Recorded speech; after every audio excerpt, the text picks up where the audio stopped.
Now that you've mentioned Michael Pillsbury, I want to refer to a few things from his book. If you heard some parts of his session at the India Today Conclave yesterday, he spoke of how he would have expected, given what's happened in the warring states in the past, that there be a much stronger response from countries like the Quad to develop a countervailing force to a rising superpower. That the Quad is still very loosely formed, doesn't have any definition in terms of a strategic military alliance, even if it's not a formal alliance, but a more robust opposition to a rising superpower, that the world is allowing China to rise without coming together to stop it more purposefully. I watched that session. It was a very interesting session. But pause for a moment on Quad, and I want to take you back to the previous question. Today, I heard from your words, opponents, how we should stand up to China. Do you remember that first time we tried the Quad was in 2007? And do you remember what happened to that Quad? And how much we stood up to China at that point of time? So what's the difference? Today you have a Quad because this government has frankly, the guts to stand up on Quad. 2007, we didn't. We buckled. So coming to Quad, I would say,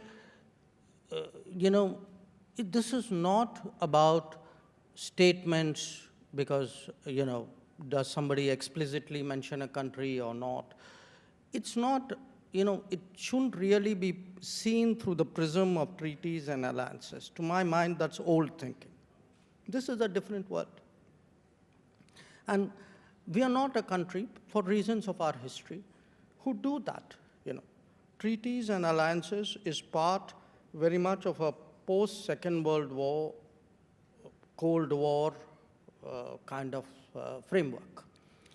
Today, I think the global situation calls for countries with converging interests who have a great deal of comfort with each other, working together in an area or a domain which they find themselves comfortable. In the case of Quad, that happens to be primarily the Indo-Pacific. And then developing, what are called habits of cooperation. And I think if you see, from the time the Quad was revived, because 2007, the Quad was kind of aborted, it took a decade for it to be revived.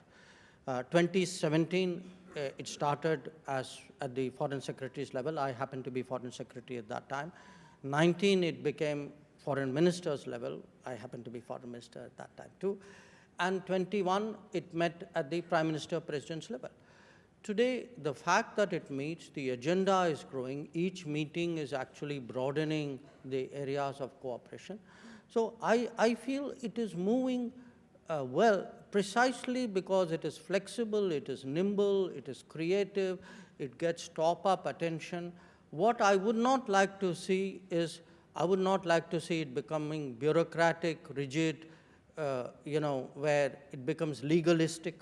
People spend more time quarreling about, does this conform to that article or not? That's not the way we are thinking at all.